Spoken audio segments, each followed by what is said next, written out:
Pemirsa, isak tangis keluarga pecah saat jenazah korban Ponpes Al-Kozidi yang ambruk tiba di rumah duka.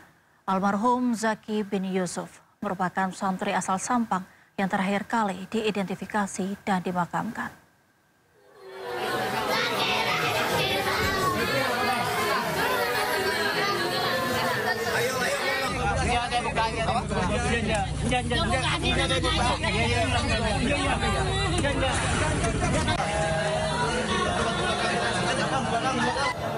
Keluarga histeris saat jenazah Zaki bin Yusuf tiba di rumah duka di Sampang, Jawa Timur.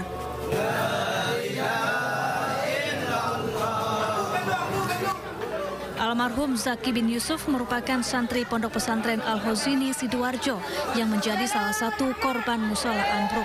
Jenazah Zaki merupakan korban terakhir yang berhasil diidentifikasi dan diserahkan ke pihak keluarga. Usai sholat jenazah dan doa bersama, petugas bersama warga mengangkat peti jenazah dan mengantarkannya ke pemakaman di dekat rumah duka. Sekarang adalah hari terakhir pengiriman korban jenazah akibat runtuhnya mushola Pondok Pesantren Al-Hozini Sidoarjo. Sekarang pengiriman terakhir untuk Kabupaten Sampang, yaitu jenazah yang ke-10 untuk Kabupaten Sampang, dan juga merupakan pengiriman terakhir. Jadi tidak ada sisa jenazah di Rumah Sakit Bayangkara Surabaya. Total ada 10 santri asal Sampang yang menjadi korban mushola ambruk Ponpes Al-Hozini Sidoarjo. Sementara itu, total ada 67 kantong jenazah yang diserahkan ke tim forensik dari reruntuhan bangunan. Dari Sampang, Jawa Timur, Fatur Rahman, iNews melaporkan. Seluruh jenazah korban ambruknya Ponpes Al-Kozidi di Sidoarjo, Jawa Timur telah berhasil diidentifikasi. Dengan teridentifikasinya 5 jenazah terakhir, tim DVI Polda Jatim pun umumkan penutupan operasi identifikasi.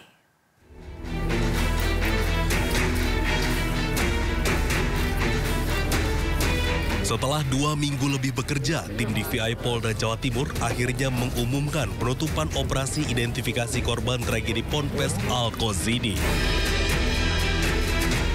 Penutupan dilakukan setelah tim berhasil mengidentifikasi 5 kantong jenazah terakhir di posko DVI Rumah Sakit Bayangkara Polda Jawa Timur. 5 jenazah terakhir ini adalah Solihin, Raihan Rafa Aldiansyah, Fairuz Sirojudin, Muhammad Deva Syarifuddin, serta Zaki. Kelima jenazah terakhir teridentifikasi melalui sejumlah metode, diantaranya catatan medis, properti, dan pencocokan DNA. Sampai dengan hari ini, tim gabungan telah berhasil mengidentifikasi total 63 korban dari 67 kantong jenazah yang diterima. Sampai saat ini dari data antemortem yang melaporkan orang hilang, yaitu 63 korban hilang dan sudah teridentifikasi seluruhnya sebanyak 63 orang. Usai teridentifikasi, kelima jenazah langsung diserahkan kepada keluarga masing-masing. Dari Surabaya, Jawa Timur, Rahmat Ilyasan, iNews melaporkan. Kita beralih ke informasi lainnya. Warga Surabaya digegerkan dengan munculnya fenomena semburan air misterius dari dasar sungai. Belum diketahui penyebab munculnya semburan air, namun fenomena ini menjadi tontonan dan daya tarik warga.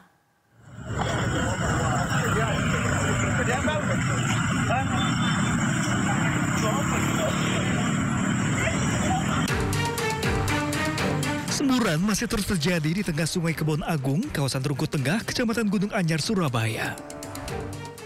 Semburan pertama kali muncul sejak Kamis siang setiap 15 menit dan membesar dengan durasi kurang dari 8 menit serta ketinggian mencapai sekitar 50 cm. Belum diketahui penyebab munculnya semburan. Petugas dari perusahaan gas negara, PGN, maupun PDAM Kota Surabaya masih lakukan pemeriksaan. Teman-teman dari tadi masih kemungkinan, jadi kan belum bisa memastikan secara positif karena alatnya belum datang.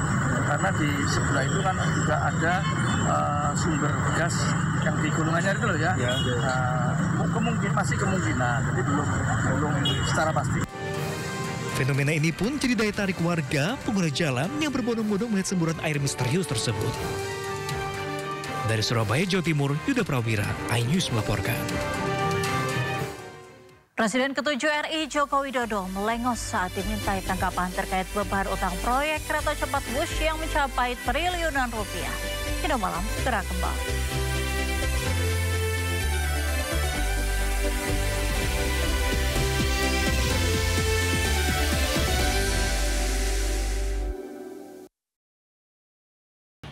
Sejumlah pelajar di Pangandaran, Jawa Barat terjaring razia bolos sekolah.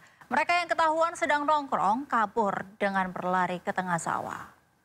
Anak kabur ke sawah. Sejumlah pelajar di Kecamatan Padaherang, Kabupaten Pangandaran, Jawa Barat berlari ke tengah sawah saat razia bolos sekolah. Petugas mengejar mereka yang berupaya kabur. Sementara itu, sejumlah siswa lainnya kedapatan sedang nongkrong di warung-warung. Mereka mengaku sengaja tidak masuk sekolah. Petugas kemudian membawa mereka ke kantor polisi.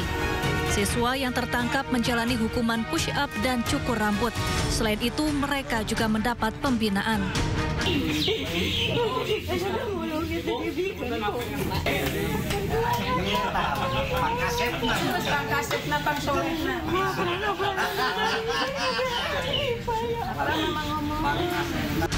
Orang tua pelajar kemudian datang untuk menjemput anak mereka.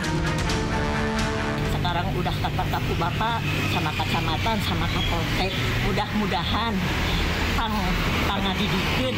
Ada perubahan itu ya Bu? Sing aya perubahan itu anak-anak ke depannya sing bagus, sing baik kelakuannya. Sekolah di saat jam-jam pelajaran. Nah ini kedas ini dilaksanakan secara rutin tapi dengan secara mendadak. Jadi sifatnya yang urgen dan tapi tersusun dengan rapi. Orang tua, guru, dan petugas berharap seluruh pelajar bisa lebih disiplin dan bertanggung jawab demi masa depan yang lebih baik. Dari Pangandaran, Jawa Barat, Irfan Ramdiansyah, iNews melaporkan. Menguak kasus hukum dan politik di Indonesia. Hukum itu menuntun bangsa Indonesia menuju kemajuan. Mengedepankan objektivitas dan juga fakta yang ilmiah. KN ini merupakan oknum TNI Angkatan Darat. Membahas setiap cerita dari banyak sudut pandang. Kan polisi kan manusia bukan robot. Saya nggak lihat itu dari pemerhati HAM ke sana. Inside Story, Selasa pukul 8:30 malam di Sindo News TV.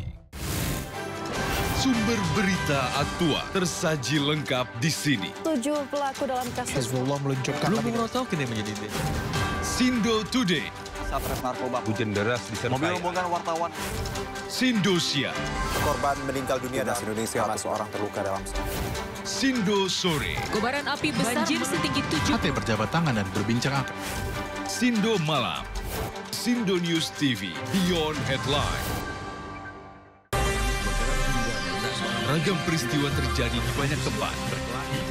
Menelantarkan bayi berusia 3 bulan. Ditemukan narkoba di dalam rumah. Menabrak tiang pipa milik perusahaan minyak dan gas asing. Mengabarkan secara update dan faktual. Warga pun ramai-ramai berjibaku mengevakuasi mobil. Harus menyeberangi sungai Cikaso. Yang menampilkan sejumlah alat yang rusak. Setelah nekat meracik obat. Sindo Files. Setiap Senin sampai Jumat jam 6 sore. Di Sindo News TV.